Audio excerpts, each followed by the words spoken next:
You are not experiencing reality. You are experiencing a version of it your brain constructed for you. And most of it is not accurate, not in small ways, in fundamental ways that shape how you see people, events, memories, and even yourself. Your brain does not record reality. It reconstructs it.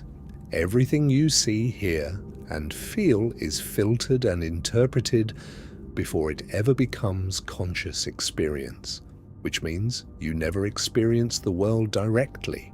You only experience your brain's version of it. What you think you are seeing in real time is actually prediction. Your brain is constantly trying to guess what is happening next based on past experience.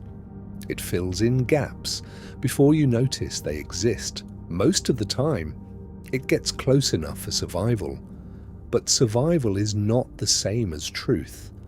This is why two people can look at the same situation and see completely different things. They are not just interpreting differently. They are experiencing different internal versions of the same external event. And it does not stop at perception, it affects memory as well. Your memory is not a recording. It is a reconstruction that changes every time you access it. When you recall something, your brain does not pull up a file. It rebuilds the memory from fragments.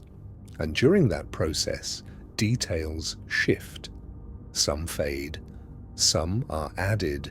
Some are rewritten entirely without you realizing it. This means the more often you remember something, the less accurate it becomes, not because you are forgetting, but because you are rewriting it. Over time, the version of the memory you repeat becomes more stable than what actually happened. Eventually, the copy replaces the original, and you believe it was always that way. This effect is not rare, it is normal. It is how every human brain works. And it does not stop with memory. It extends into identity. The you that you think you are is not a fixed object. It is a continuous reconstruction built from your past experiences, emotional reactions, and repeated thoughts. Your brain takes all of that and builds a model of you that feels stable, but it is not stable. It is constantly updating. This is why people can change over time without realizing exactly when it happened. There is no single moment where the self shifts, only small adjustments that accumulate. And because these updates are gradual, you never notice the transition. You just wake up one day and realize you are not the same person you were before. Even your thoughts are not as independent as they feel.